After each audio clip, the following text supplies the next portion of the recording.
When you want to control a population, you need more than just propaganda, and more than political power. You need to use fear. From Ivan the Terrible's elite assassins to the notorious Iranian intelligence services, here are 10 brutal secret police forces.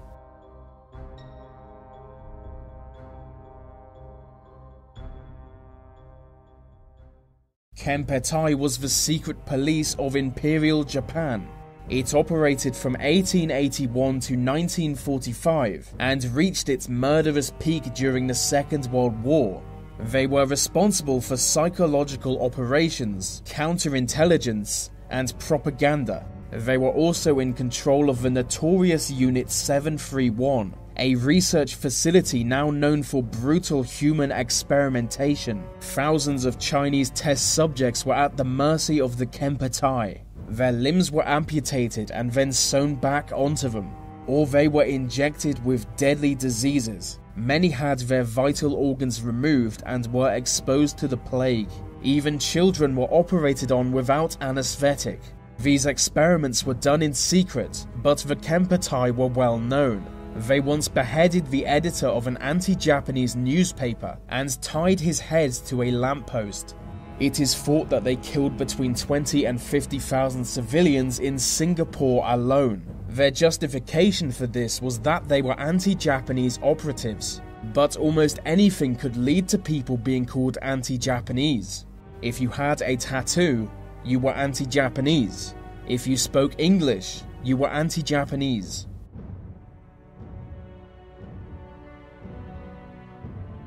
The Oprichna were active in Russia between 1565 and 1572. They were put together by Ivan the Terrible, and just like their founder, they were bloody terrible. Through acts of terror and cruelty, they soon earned the nicknames the Tsar's Dogs and the Children of Darkness. They executed civilians every single day in a bizarre ritual. They would then eat food while Ivan the Terrible sang them songs. Some of their favorite execution methods were boiling people alive and tying their limbs to horses moving in different directions. In 1570, Ivan brought the Oprichna to the city of Novgorod. He thought its population was planning a rebellion, so he went crazy. The Oprichna basically killed everyone they could find and looted local churches. 2 years later, the group was disbanded, and Ivan the Terrible outlawed the mention of their name.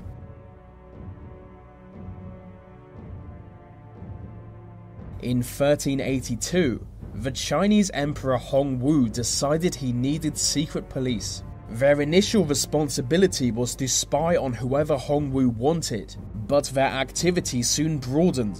In just 3 years, their membership grew from 500 to 14,000. The increase was due to a justified paranoia. Chinese history has seen many power struggles and rebellions. So in the early 1400s, they were given more power than anyone other than the emperor himself, allowing them to interrogate and torture almost anyone. This included imperial family members and military officers. They once executed a General Lang Yu and 40,000 of his associates. Lan Yu is thought to have been innocent and only killed because the Jinwei set him up. As for the 40,000, I have no idea why they were killed. In 1644, they were disbanded after over 260 years of political influence. By that time, they were little more than assassins.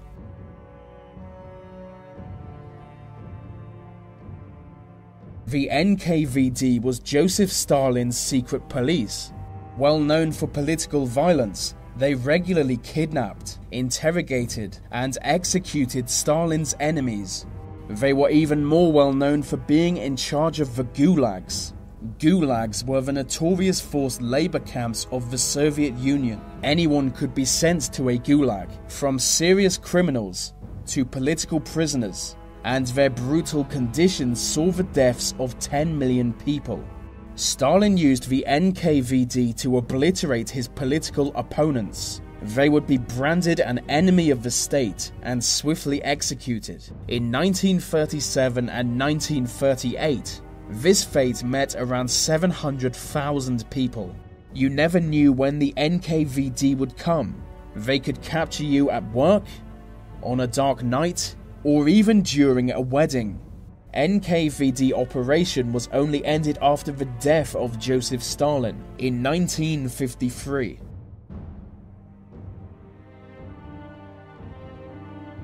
Up until 1979, Iran had its own secret police force called SAVAK. This was before the 1979 Iranian Revolution, so Iran was not yet a democracy. It was ruled by Shah Mohammad Reza, and he used SAVAK to maintain his regime. By use of torture and murder, it became Iran's most hated and feared organization. And that's exactly what it was set up for, to discourage rebellion. As the Shah was a Western-friendly capitalist, SAVAK put much of their resources into confronting communists. And when I say confronting, I mean electrocuting, executing, and exiling. At one point, SAVAK employed 60,000 agents, many of which trained by the CIA. One of their responsibilities was to spy on Iranian foreign students in Europe. Fast forward to 2016, European countries spy on their own students.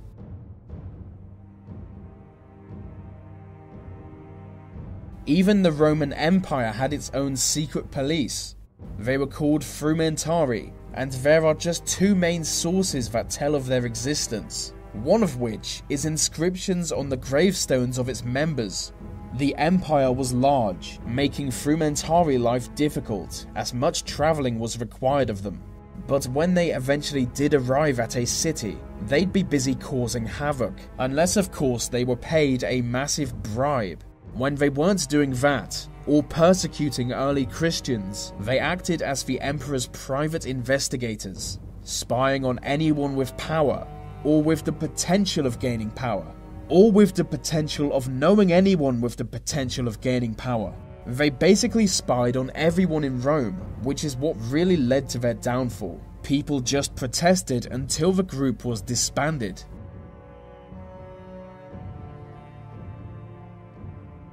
After the Second World War, Germany was divided into territories administered by different countries, occupied by the Soviet Union. East Germany has been called the theatre of the Cold War, and just like every other communist hellhole, secret police were fully utilized. The Stasi was founded in 1950, and they soon got to work repressing political activity. Possibly their most effective tactic was a policy of maintaining a network of informants. In fact, 1 in 50 East Germans had a connection to the Stasi, which gave them a huge amount of power and ensured all Germans were fearful of them. They knew that in their neighborhood or apartment building, there would be at least one informant. Suspects would be followed and harassed in the street. Their houses would be broken into and trashed. Their phones would be tapped. These strategies were learned from the KGB, as were many others. After the collapse of East Germany, the legacy of the Stasi was discovered to be 111 miles of documents.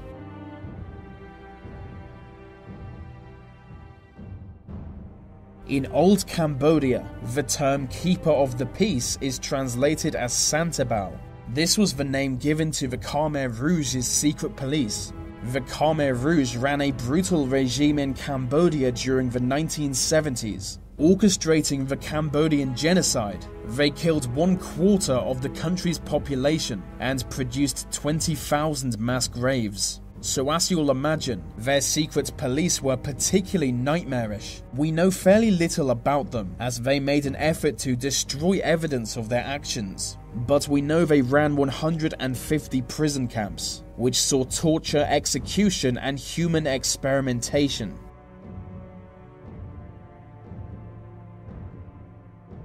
The Gestapo was Nazi Germany's secret state police.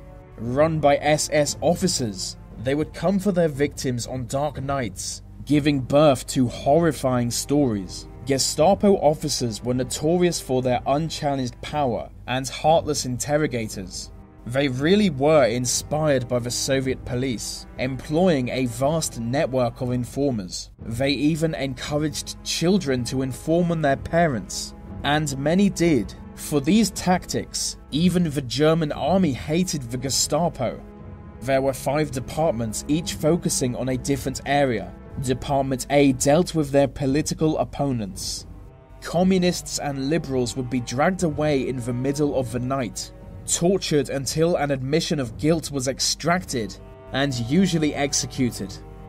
Their dark interrogation methods were brought to light during the Nuremberg trials. There was a certain chemical compound that, if combined with any moisture, would violently explode. A small amount of this would be taped to the hand of a suspect. The way they saw it was that people who lie get nervous, and that nervous people sweat. Sweat would cause the chemical to explode, and the suspect would lose their hand, so it was used as a primitive lie detector.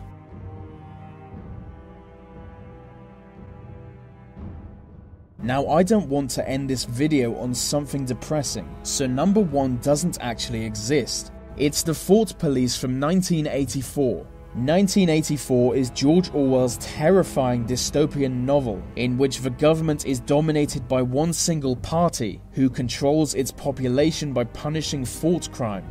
As the name suggests, thought crime is simply thinking what the government doesn't want you to think. The Thought Police run a false flag operation, where they set up a supposed resistance movement.